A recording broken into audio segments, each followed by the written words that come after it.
میں دعوت قلب دیتا ہوں جناب حضرت مولانا مفتی خلیل احمد صاحب شیخ الجامعہ جامعہ نظامیہ کہ وہ آئیں اور ہمیں مخاطب فرمائیں بعثت نبی صلی اللہ علیہ وسلم پر۔ جناب حضرت مولانا مفتی خلیل احمد صاحب شیخ الجامعہ جامعہ نظامیہ۔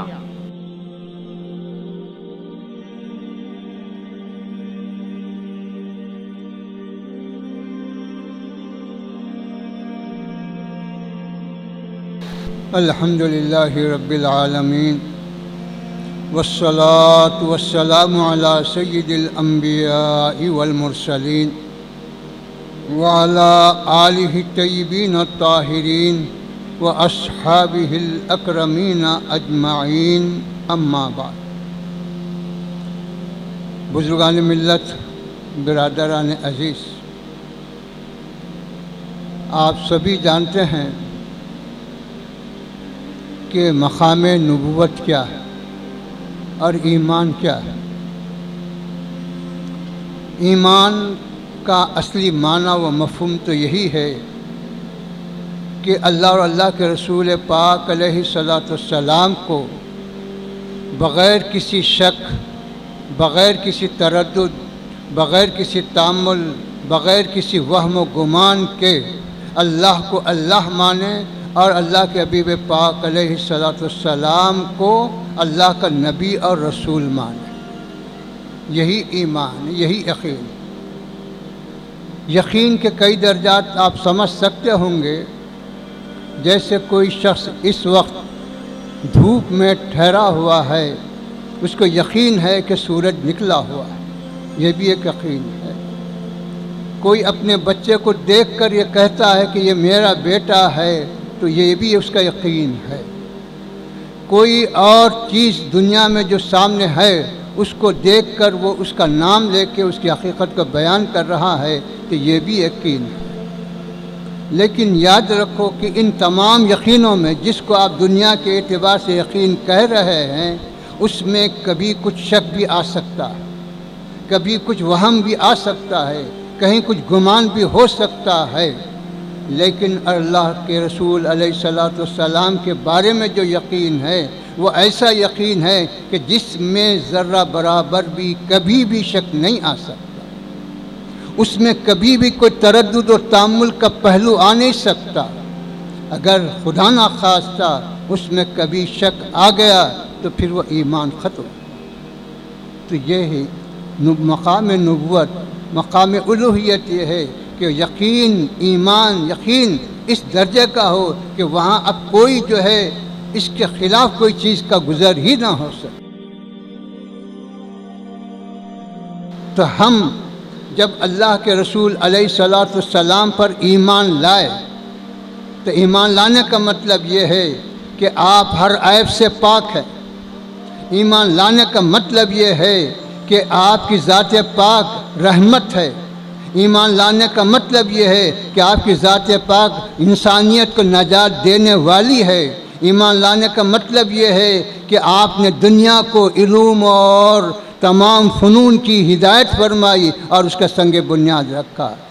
ایمان لانے کا مطلب یہ ہے کہ آپ سے بہتر کسی اور کے اخلاق نہیں۔ ایمان لانے کا مطلب یہ ہے کہ آپ کا لاہیا دستور، آپ کا لاہیا قانون سارے دنیا کے قانونوں سے بہتر، سارے دستوروں سے بہتر، اس سے بہتر دنیا میں کوئی اور دستور نہیں ہے۔ یہ ہے ایمان کا مطلب۔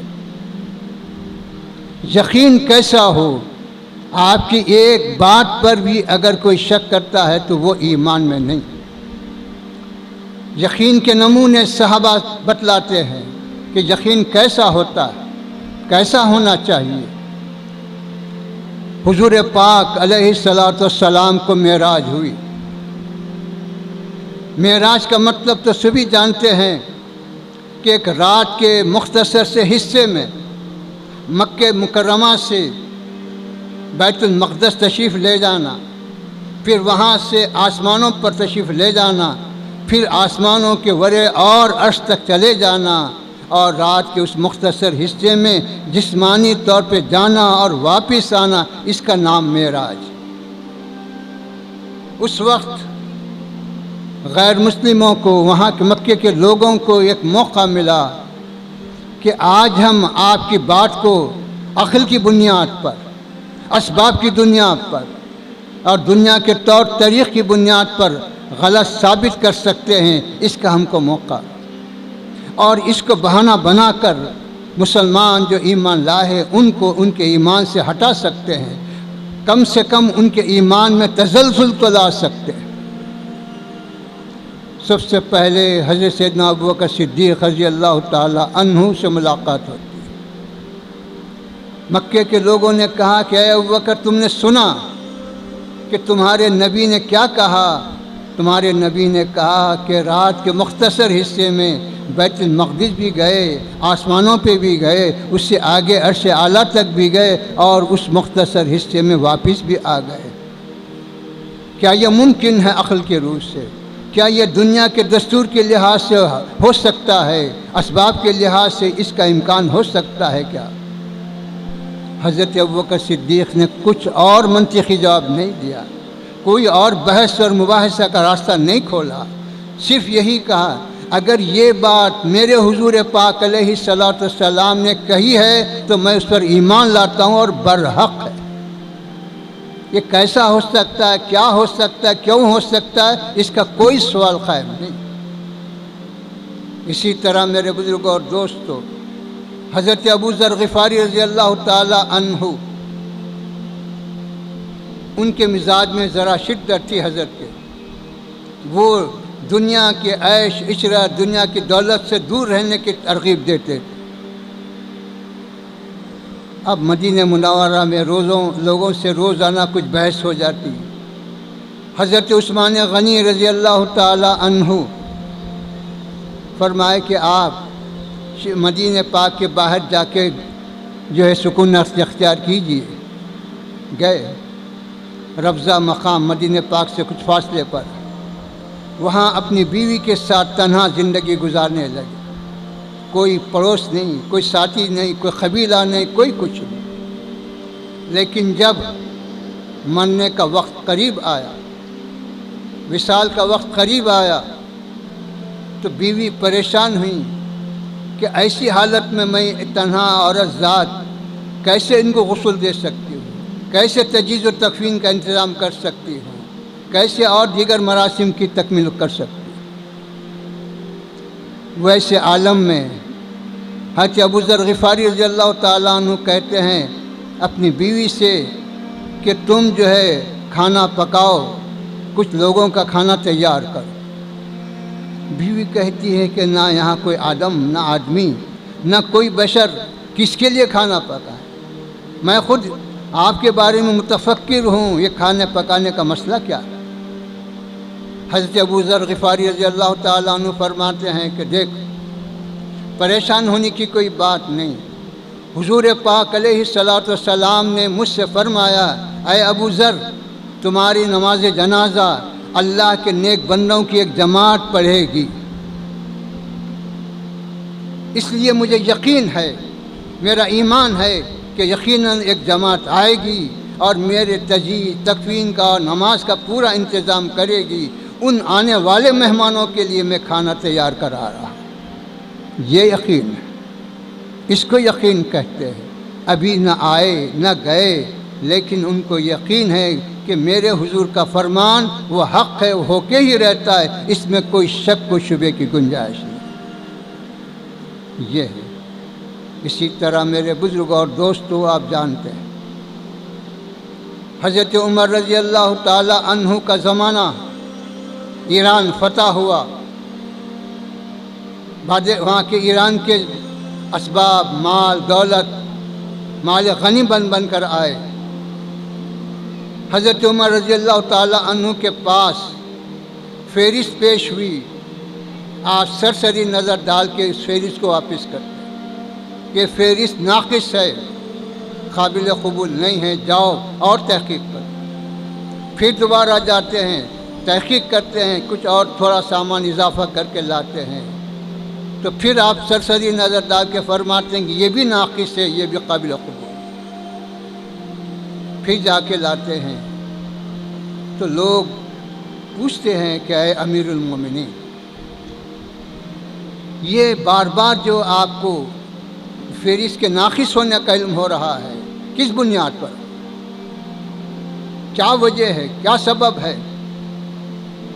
تو حضرت عمر رضی اللہ تعالیٰ عنہ فرماتے ہیں کہ سنو، حضور پاک علیہ الصلاۃ والسلام نے حضرت سراخہ کو یہ بشارت دی تھی جب وہ ہجرت کے موقع پر حملہ کرنے آئے تھے، تو حضور پاک علیہ الصلاۃ والسلام نے انہیں بشارت دی تھی کہ اے سراخہ، وہ دن کیسا ہوگا جب کہ ایران کے بادشاہ کے ہاتھ میں سونے کے جو کنگن ہیں وہ تیرے ہاتھ میں ہوں گے۔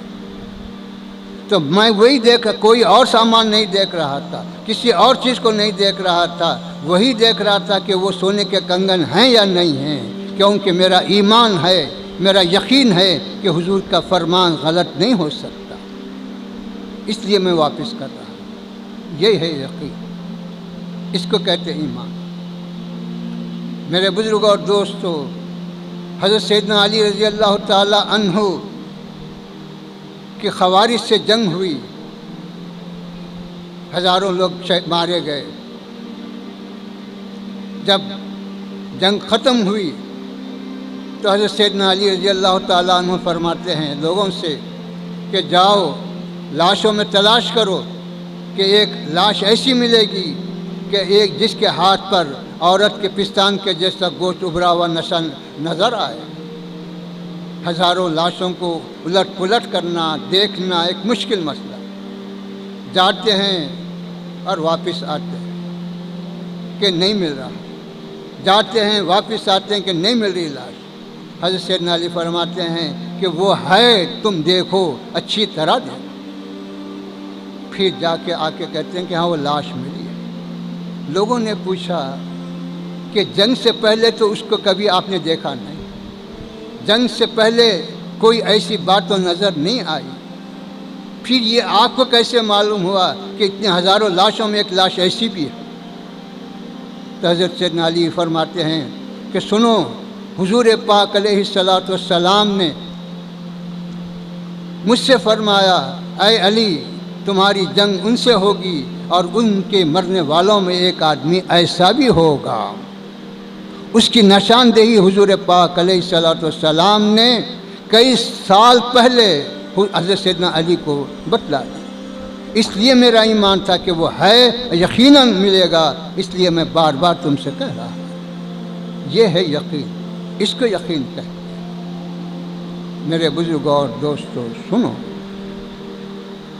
نبی کے بارے میں کسی بھی قسم کا کوئی تردد و تامل نہیں ہو سکتا۔ آپ کے نہ قول کے بارے میں، نہ آپ کے فعل کے بارے میں، نہ آپ کی صفت کے بارے میں، نہ آپ کے ذات کے بارے میں۔ ذوالخویسرہ ایک منافق تھا، حضور پاک علیہ الصلاۃ والسلام مال غنیمت تقسیم فرما رہے، آ کے کہتا ہے اعدل یا محمد، آپ کا نام مبارک لے کے کہتا ہے کہ آپ انصاف کیجیے۔ حضور پاک علیہ الصلاۃ والسلام جلال میں آتے ہیں اور فرماتے ہیں کہ نادان، اگر میں انصاف نہ کروں تو دنیا میں کون انصاف کر سکتا؟ حضرت عمر جلال میں آتے ہیں، کہتے ہیں کہ دعنی یا رسول اللہ اضرب عنقہ، حضور مجھے اجازت دیجیے کہ اس کی گردن مار۔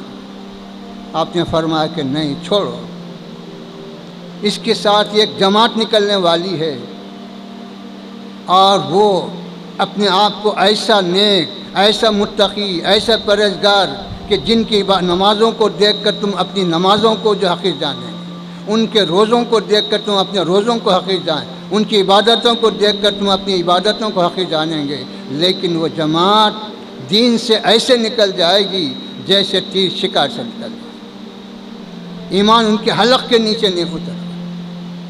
تو یہ ہے ذرا سا تامل، ذرا سا تردد، ذرا سی غفلت انسان کو جو ہے جہنم رسید کر دیتی ہے۔ اس کے برخلاف اگر کسی اور سے ایسا معاملہ کیا جائے تو وہاں پھر بھی گنجائش نکلتی ہے۔ حضرت عمر رضی اللہ تعالیٰ عنہ منبر پر ہیں،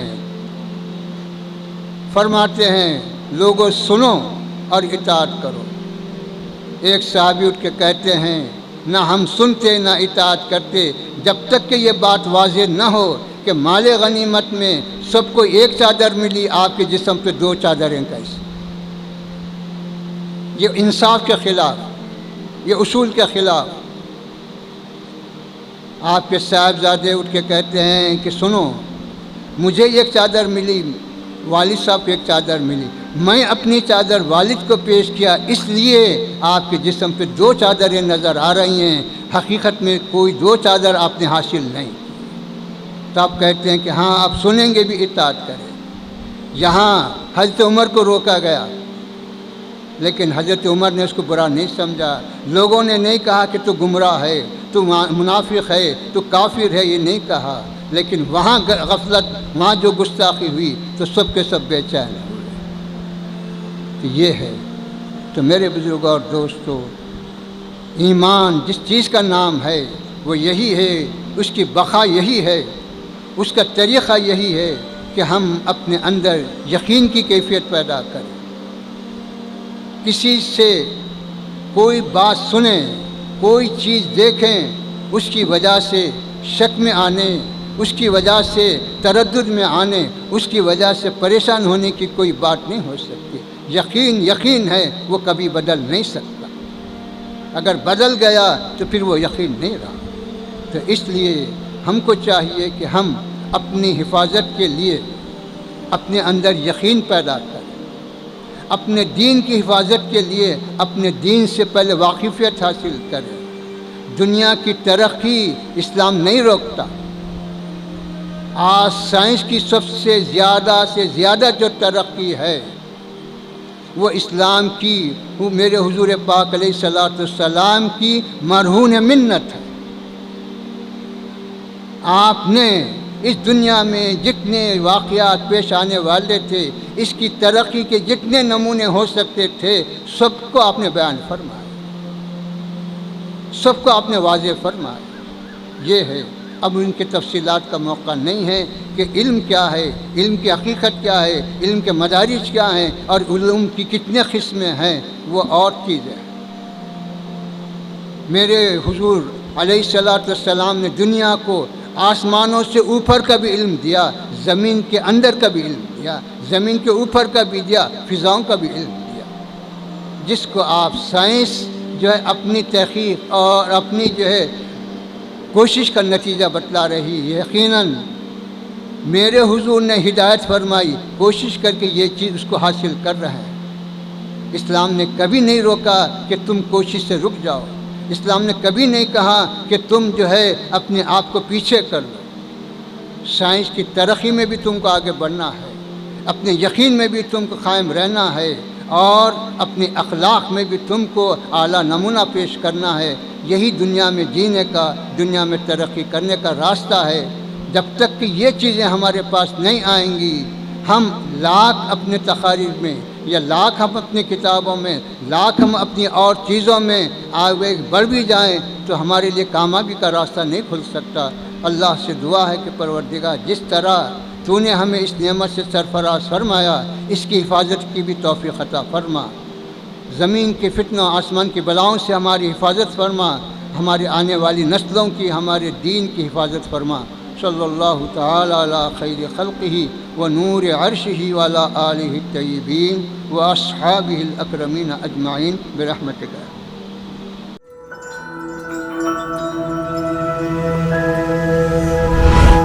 MS Education Academy, preparing world-worthy individuals.